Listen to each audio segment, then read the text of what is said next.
All right, so today was the day when it comes to the big Dragon Quest 40th anniversary live stream that they had, and it was definitely a mixed bag with different things. I have a discussion that I want to have on Dragon Quest 12. This game has been rebooted and has been restarted from scratch with a whole different direction, and I think I know what's happening with that game, or more like I have an unhinged conspiracy theory that I think might be somewhat true that you have to listen to. But before we get into all that, we have to talk about Dragon Quest 11S. That's coming to Nintendo Switch 2, and we have another new Dragon Quest Monsters game announcement. So let's go over those first. Then we'll get into Dragon Quest 12, the first footage, and everything with that game. But before we continue, we are giving away a Nintendo Switch 2 at 140,000 subscribers, or on September 1st, whichever comes first. Subscribe, like, comment. The winner will be chosen at random, and it's a worldwide giveaway. Thanks, peeps. Dragon Quest 11S Echoes of an Elusive Age Definitive Edition. We've got the official announcement for the Nintendo Switch 2,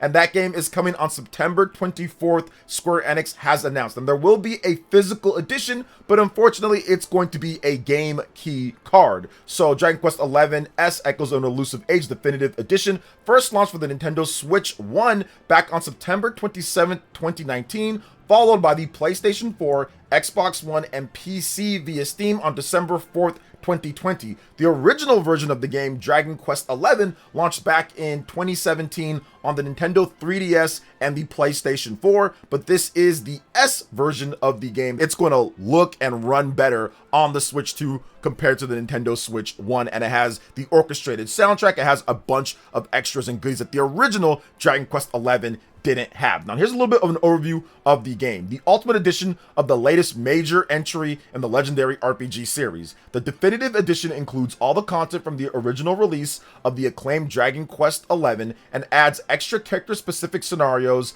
the choice of playing with the original soundtrack or the grand orchestral version of the music, the ability to switch between 2D and 3D graphic modes, a Japanese voice acting option, and much more. Embark on an epic adventure as the Luminary, the chosen one in a world that vows to hunt him down. The Luminary and his unique band of loyal companions work together to survive an onslaught of ne'er-do-wells and overthrow the dark forces that plot to plunge the world of Adria into chaos. Explore the massive world of Dragon Quest and awaken your power in this can't-miss adventure. Dragon Quest XI-S Echoes of an Elusive Age Definitive Edition for the Nintendo Switch 2 includes the new story chapters, where party members take center stage, Japanese voices and additional English voices, the ability to switch between 3D and 2D modes, an orchestral score, all new optimization modes allowing you to prioritize graphics or performance. So that's nice that you have a graphics or performance. So I'm guessing that it's going to be a 4K 30 FPS mode and a 1080p 60 FPS mode. So that's definitely nice. That's an Unreal Engine 4 game as well. So it's very good to see them optimizing that properly for the Nintendo Switch 2 with two different graphics modes there. Tales of Arise, Bandai Namco. You can take some notes here when it comes to that game. So let's talk about this just a little bit more. It's good that Dragon Quest XI-S is coming over to the Nintendo Switch 2. This is probably going to be the best version of the game, in my opinion, at least, because it's a hybrid version. Dragon Quest is a turn-based RPG with a lot of slower set pieces. Yes, you can kind of speed up the battle. It's not super slow like older Dragon Quest games, but at the same time, it's good to be able to play that portable in addition to on the TV and vice versa, being able to do it anytime that you want with this style of game. I think it works really well. The Switch 1 version just has pretty low resolution in portable mode. Like Unreal Engine 4 on Switch 1 was not the best when it comes to that. So it's good to see at least here that they finally got a Switch 2 version out within the first year plus of the Switch 2 being out. September, it's coming up here, September 24th for the release date of it. The only problem is the game key card. It is priced not too bad. I mean, it's not as cheap as maybe you can get it on sale or discount, like 20 bucks or 30 bucks on Switch or PlayStation. It is $40 here on the Nintendo Switch 2, so probably wait a little bit. If you think that's too much, you could probably get it on discount for Black Friday or something like that. But I do think that for the content that you get in the game, and of course the hybrid modes, you're going to be able to prioritize. I think it's definitely well worth it over the Switch 1 version of the game. Unfortunately, there is no save data transfer from what I understand, and there's also no upgrade path. So there's no upgrade path, there's no save data transfer. They're definitely pulling the Atlas on us here, where they just release a new SKU of the game and you have to just restart it. So that's very unfortunate for those who already have it, but I'm guessing maybe this is something for people that are new to the series. So if you already have the game and already played it and beat it, I don't think the Switch 2 version is for you, but if you're someone who hasn't played it yet and you want to start anew, then maybe you can check out this version of the game. So that's not bad. Okay, let's get into the next thing here. We got to talk about Dragon Quest Monsters before we talk about Dragon Quest 12. So Dragon Quest Monsters, The Withered World, has been announced. It's coming to consoles. I thought this was going to be a mobile game at first. When they first showed it, I was like, uh-oh, mobile game? No, console game, and Switch 1, and PC, and Switch 2, PS5, Xbox Series, everything here. The release date was not announced. In Japan, it's called Dragon Quest Monsters 4. So it's called The Withered World here in the West, but in Japan, it's called Dragon Quest Monsters 4. And that's all we have. They didn't really show any gameplay. It looks like they have like kid versions of Launch and Bulma from Dragon Ball Z. That's the first thing that I thought about. I'm like, yeah, that's Bulma and that's Launch from like DBZ. So anyway, we'll see how good the game ends up being. I did like the last Dragon Quest Monsters. I thought it was okay, so we'll see how this one turns out. And thankfully Switch 2 here, so you're going to be able to have probably good frame rate when it comes to, I think the last one that I played, I think it was 30 FPS on the Switch 1, and there was some issues, but they ended up patching it. But either way, what do you guys think? Dragon Quest Monsters, The Withered World coming through, and it looks like it's going to be a game probably that comes out next year, maybe, it seems. Okay, let's get into the big kahuna here. Dragon Quest 12. There is a lot to talk about with this game. Dragon Quest 12, they changed the subtitle. It's now called Beyond Dreams, and we have a sneak peek trailer here. So Square Enix has re-revealed the May 2021 announced Dragon Quest 12, The Flames of Fate, under the new title now, Dragon Quest 12 Beyond Dreams. Now, the original concept announced in 2021 has been scrapped. Development has restarted from scratch. Quote, we're hard at work on 12, but due to a reshuffle of the team and a restart of development, it's going to be a bit longer till it's in your hands, explained executive producer Yusuke Saito. Work on the original version, Dragon Quest 12, The Flames of Fate, hit a lot of hurdles along the way, but we kept talking with Dragon Quest series creator, Mr. Yuji Horii, and pinned down what a mainline Dragon Quest game should look like. Focus on that part, because that's where my conspiracy and my craziness is going to descend into later that we talk about. So focus on that. We decided to move things around and start over from scratch. It was a major decision, but I believe it was the right one to ensure the next Dragon Quest game will be the one that all of you fans of the series will really love. Also focus on that part as well. Now, as part of this new direction, we've also changed the game's logo and subtitle. Dragon Quest series creator and game designer Yuji Horii added, quote, it's the story of a young hero who's beset by strange visions in their sleep. What lies beyond dreams? Surely not a world of darkness, but a bright and exciting future. The game has gone in a different direction to the one we originally announced, but I think you're going to love it. Saito said, quote, it's a fantastic story and we wish we could tell you more about it, but the team would get angry at us, so let's leave it there. Horii mentioned, all I'll add is that Dragon Quest 12, like every game before it, will come with Akira Toriyama's characters, Koichi Suigama's music. And that's everything I can say for now. So you guys are checking out the trailer here. So here is my interesting but maybe crazy conspiracy theory. Now, the original concept for Dragon Quest 12, The Flames of Fate, it was a game that looked kind of grittier and dark in tone based off of just the vibes from that initial trailer. There was the fire and it was dark in the background. And now they're moving over to this. It almost seems like it's a paradigm shift. This seems more bright. It seems more vibrant. The subtitle when it comes to the whole, dream situation, Beyond Dreams, definitely more hopeful for a future and all of that. I personally think, now somebody said this in my chat, but I think some of the stuff spooked them. I think this game, the original version of this game, was probably way more action RPG oriented and obviously way darker in the tone. Maybe even an M-rated type of thing. I don't think that it would have been M-rated, but I think maybe they were going for those darker tones and vibes, and potentially the gameplay changed too much to the point where they felt that the original fans of this series would revolt. I think they did look at what happened with Final Fantasy 16 and how much that action changed, and that's a good game. It's not a bad game at all, but it's a very different tone than what you'd expect for a Final Fantasy game and what we've gotten before.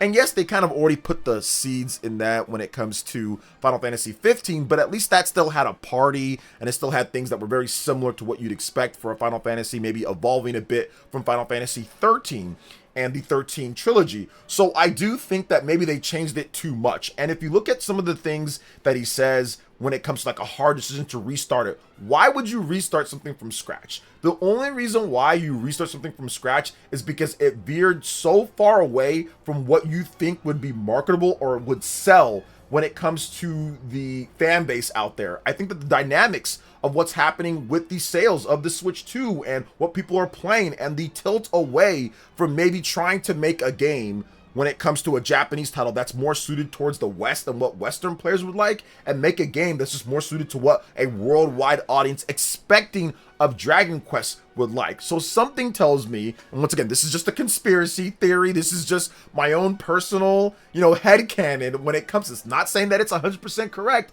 I'm just going based off of maybe what they were looking at, what happened, and the drastic tone shift when it comes to the name and when it comes to just the vibe of it. I think that they completely changed everything because they were maybe potentially upset or scared, or maybe even Mr. Yuji Horii was looking at it and saying, this is not Dragon Quest, this is something different. Now we've seen Square Enix and other companies take something like this and reboot it, and it ends up being a better game, and sometimes it could end up being maybe not as good as maybe what some people would like. But the fact that they did not give us a release date or anything like that shows that this game probably has another minimum 2 years or 3 years in development. It might not be till 2029 that this game comes out, or 2028 that we start getting some more information. Maybe we get some stuff in 2027 or something, but it's probably going to be a couple of years since they don't want to reveal too much about this outside of that debut trailer. When it comes to the design of the character, some people don't like the design of the character, of the hair, or how thin they are, or their outfit, or their pants, or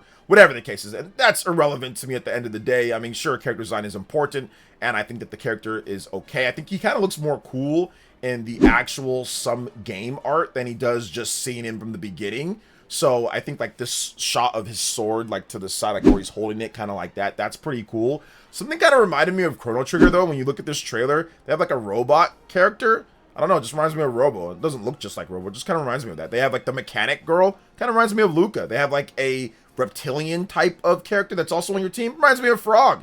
Seems like they kind of digged into the Chrono Trigger well a little bit here. It's Square Enix, they can do that. Hopefully they do Chrono Trigger at some point. But either way, my conspiracy theory here is that it was just veering too far off from what Dragon Quest is supposed to be. It was looking really weird. It wasn't playing well. Maybe the action RPG was not coming together.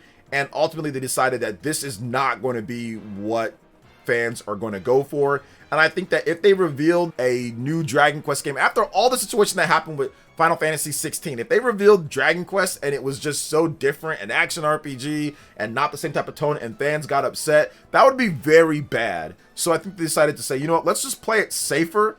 Let's make what fans are looking forward to. This is a highly anticipated game. And yeah, they wasted a ton of money and time. I mean, I'm guessing they wasted millions upon millions of dollars, because if you reboot the development, obviously you have to wait before you get your money back on this game. It's going to be a while. This was announced in 2021. I'm guessing they probably wanted to have it out maybe like in 2022, 2023 or something like that. Maybe the latest 2024. But the fact that you took all that time, probably years developing this game, and you had to reboot it, that was definitely a very difficult decision, and probably cost them, like I said, a small fortune when it comes to millions of dollars of development. They're reshuffling the team. They're getting new people in. But I ultimately think that if a developer goes this drastic, especially a developer like Square Enix, if they go this drastic to reboot the development of the game, it's usually the best choice. It usually means that they messed up, that they made a mistake. It's almost like me editing videos. There's been times where I've edited a video fully, gotten it pretty much done, or pretty much almost all the way done, and I listen back to it and I'm like,